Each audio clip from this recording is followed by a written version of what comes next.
Welcome to through out. और इस video पे हम लोग बात करेंगे कि किस तरह से जयशंकर साहब ने अभी जो रिसेंट इंटरव्यू दिया, उस इंटरव्यू में उन्होंने किस तरह से यूएसए का प्रोपोगंडा को एक्सपोज कर दिया। आप सभी को पता है रिसेंट टाइम में यूएसए ने इंडिया पे 50% से ज़्यादा के टैरिफ लगा चुके हैं। ठीक है। इसके अलावा भी यूएसए इंडिया पे काफ़ी ज़्यादा प्रेशर बना रहा है अलग अलग तरीकों से। और इसके रिस्पॉन्स में इंडियन गवर्नमेंट काफ़ी अच्छे तरह से कंटेंट कर रही है यूएसए के पॉलिसीज मेकर को। और आने वाले टाइम में ये देखना होगा कि इंडिया किस तरह से यूएसए को मैनेज करती है।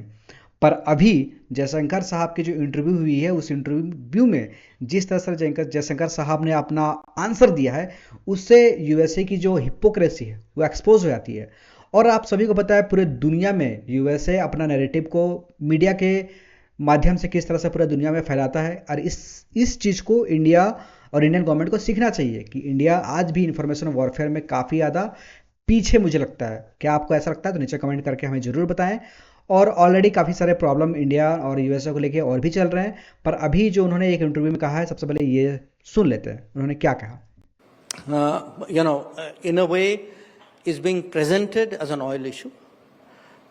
But why I say is being presented is because the same arguments which have been used to target India have not been have not been applied to the largest oil importer, which is China, has not been applied to the largest LNG importer, which is the European Union. When people say we are funding the war or putting money in the coffers of Putin, India European Union trade is bigger than India Russia trade.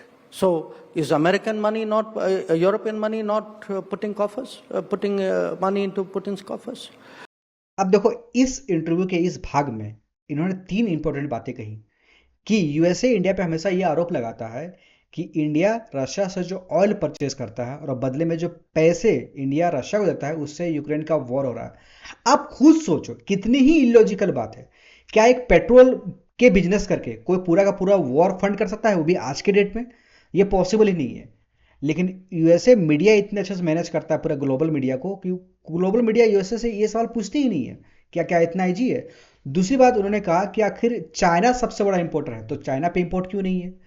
European union LNG purchase करती है Russia से, तो क्या European union भी war funding कर रही है? In fact Europe और रशिया के बीच का आपसी जो ट्रेड है वो इंडिया से ज़्यादा है, तो क्या वो वॉर उस पैसे से वॉर नहीं हो रहा है?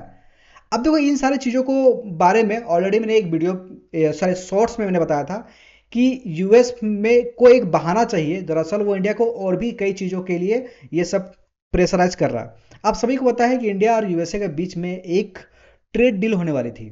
उस ट्रेड डील में काफ़ी सारे मीडिया हाउस ने ये कवर किया था कि यूएसए चाहता है कि इंडिया यूएसए को अपना डेयरी मार्केट का एक्सेस दे, और भारत सरकार ये एक्सेस नहीं दे सकती है क्योंकि इससे इंडियन फार्मर के इनकम को बहुत ही बड़ा चोट लग सकता है फ्यूचर में।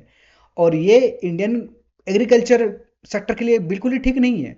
इसके अलावा हमने ये भी सुना था रिसेंट कुछ समय में कि जब यूएसए इंडिया से F-35 सेल करना चाहता था, पर इंडिया ने कुछ खास इंटरेस्ट दिखाया नहीं। ये भी एक रीज़न है क्योंकि यूएसए को लग रहा है कि इंडिया रिसेंट जो करंट गवर्नमेंट है वो यूएसए को उतना ज़्यादा वैल्यू नहीं दे रही है या भाव नहीं दे रही है। इवन डोनाल्ड ट्रंप को के लिए जो नोबेल प्राइज वाली जो बातें थी, वो उसमें भी हम लोगों ने उतना अच्छा से रिस्पॉन्स नहीं किया, तो उनको उस बात का भी ट्रम्प को पर्सनली ईगो पे लगा हुआ। पर वो ट्रम्प जो कि इलेक्शन के पहले इतने ज़्यादा प्रो इंडिया दिख रहे थे, आज वो इतने ज़्यादा अगेंस्ट में इंडिया के खिलाफ जा रहे हैं। अब क्या इसके पीछे ट्रम्प का हाथ है या फिर यूएसए डीप स्टेट कुछ करना चाहती है, ये तो आगे ही पता चलेगा। और इसी के वीडियो के दूसरे भाग में हम लोग इसके दूसरे भाग के इंटरव्यू को देख लेते हैं। There are allegations which come from the other side of not just purchase of oil but profiting from oil. How do you respond to those accusations? Look, it's funny you have people who work for a pro-business American administration accusing other people of doing business. Okay, that's really curious. But here's the point. if you have a problem buying oil from India, oil or refined products, don't buy it. Nobody forced you to buy it. So Vishal, अब देखो, इस topic में USA भी काफ़ी ज़्यादा India को accused करता है कि इंडिया जब रशिया से ऑयल इंपोर्ट करता है, फिर उसको रिफाइन करता है इंडिया में, उसको रिफाइन होने के बाद काफ़ी सारे प्रोडक्ट ईयू और यूएस को भेजा जाता है। तो इन्होंने क्लियर कट कहा, अगर आपको प्रोडक्ट पसंद नहीं है तो मत खरीदो, लेकिन इसके लिए आप एक इंडियन कंपनी को पर सैंक्शन कैसे लगा सकते हैं। आप सभी को शायद ये बात पता नहीं हो कि यूएसए ने और यूयू ने दोनों ने मिलकर निर्याना एनर्जी पे सैंक्शन लगा दिया, और इंडिया के ये टॉप 3 ऑयल रिफाइनरी में से एक है। और इस रिफाइनरी में किसके पैसे लगे हुए हैं?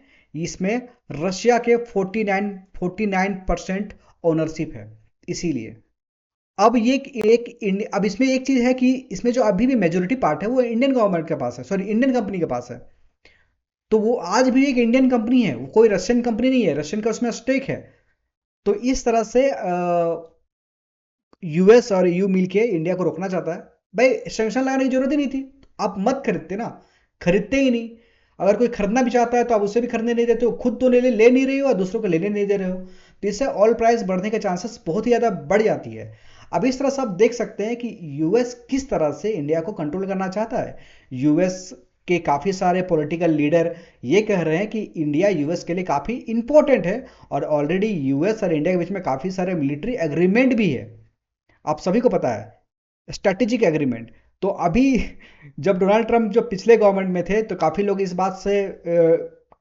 बात से खफा थे इस गवर्नमेंट से कि इंडिया और यूएसए के बीच में इस तरह के मिलिट्री एग्रीमेंट्स क्यों हो रहे हैं, क्योंकि यूएसए का कोई भरोसा नहीं है। और आज उन लोगों की बातें सच होती हुई दिख रही है, और इंडिया और रशिया, इंडिया चाइना के जो रिलेशन है वो बहुत ही ज़्यादा इंप्रूव होते हुए हमें दिख रहे हैं। आने वाले टाइम में ये इंप्रूवमेंट कहाँ तक पहुँचेंगे, कहाँ तक किस तरह के रिलेशन बिल्डअप होंगे, लेकिन ये बात तो फिक्स है कि आने वाला कुछ महीनों या कुछ सालों में इंडिया, चाइना और रशिया के बीच में कुछ तो बड़ा होने वाला है। क्योंकि जब भी कोई पावर या फिर जब भी बाजी पुतिन के हाथों में आती है ना, तो वो हमेशा कुछ ना कुछ सरप्राइज करते ही हैं। तो इस वीडियो को हम लोग यहीं पे समाप्त करेंगे। अगर आपको वीडियो पसंद आता है तो नीचे लाइक और कमेंट में जय हिंद लिखिए, या फिर आपके कोई थॉट्स है, या फिर ट्रम्प साहब को लेके आपको कुछ कहना है, या फिर आपका कुछ और भी थॉट्स है अगर नीचे, तो हमें नीचे कमेंट करके बता सकते हैं। और इसके साथ साथ हमें वीडियोस के लिए आप सजेशन भी दे सकते हैं, क्योंकि आपके एक सजेशन से हम लोग नए वीडियो बनाने में इंस्पायर होते हैं। तो इसी के साथ इस वीडियो का अंत हम लोग यहीं पे करते हैं। मिलते हैं आप सभी के साथ एक नए बेहतरीन नए टॉपिक वाले वीडियो के साथ। तब तक के लिए जय हिंद, जहाँ भी रहें।